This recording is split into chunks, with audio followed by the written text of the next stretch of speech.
ये एक बहुत गहरा और हसास सवाल है। और अक्सर लोग जिंदगी के मुश्किल लम्हात में यही सोचते हैं कि ये सब क्यों हो रहा है। इस्लामी तालीमात के मुताबिक अल्लाह ताली की मर्जी के बगैर कुछ भी नहीं होता। कुरान में अल्लाह फरमाते हैं कि वो हर चीज पर कादिर हैं और हर वाकया उनके इल्म में है।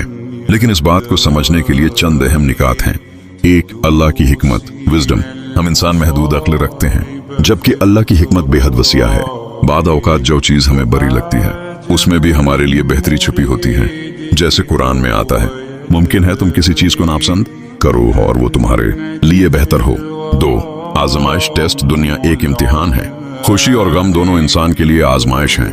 मुश्किल हालात में सब्र करना और अल्लाह पर भरोसा रखना ईमान का हिस्सा है। 3, इंसान के अमाल, एक्शंस। कुछ चीजें हमारे अपने फैसलों और अमाल का नतीजा भी होती हैं। अल्लाह ने इंसान को अख्तियार, फ्री विल दिया है, इसलिए हम जो फैसले करते हैं इनके असरात भी सामने आते हैं।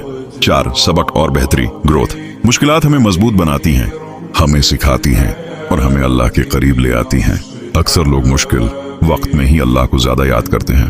5, अल्लाह की रहमत, मर्सी। अल्लाह ताली बहुत मेहरबान है।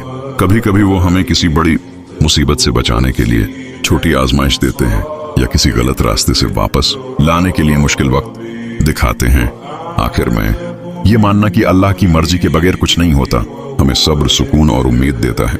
उसका मतलब ये नहीं कि हम कुछ ना करें, बल्कि हमें कोशिश भी करनी चाहिए और दुआ भी। तकदीर चौडर का मफहूम। इस्लाम में तकदीर का मतलब यह है कि अल्लाह ताली को हर चीज का पहले से इल्म है, क्या हुआ, क्या हो रहा है और क्या होने वाला है। लेकिन उसका ये मतलब नहीं कि इंसान मजबूर है। हमें अख्तियार दिया गया है और हम अपने फैसले खुद करते हैं, लेकिन अल्लाह को पहले से मालूम होता है कि हम क्या चुनेंगे। 7, दुआ की ताकत। ये भी एक अहम बात है कि दुआ तकदीर को बदल सकती है अल्लाह के हुक्म से। यानी अगर कोई मुश्किल आ रही है तो दुआ, सिदका और नेक अमाल से अल्लाह हालात बेहतर भी कर सकते हैं। 8, वक्ती तकलीफ, दायमी फायदा। बाद औकात हम सिर्फ मौजूदा लम्हा देखते हैं, लेकिन अल्लाह पूरा मुस्तकबल जानते हैं। मिसाल के तौर पर कोई चीज न मिलना, हो सकता है वो हमारे लिए नुकसानदाह हो। किसी का दूर हो जाना, हो सकता है वो हमें किसी बड़े दुख से बचा रहा हो।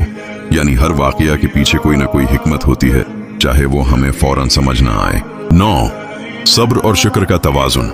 एक मोमिन की जिंदगी दो चीजों के दरमियान होती है, मुसीबत में सब्र, खुशी में शुक्र। यही तवाजुन इंसान को मजबूत बनाता है और अल्लाह के करीब ले जाता है। 10, अल्लाह पर भरोसा, तवक्कुल।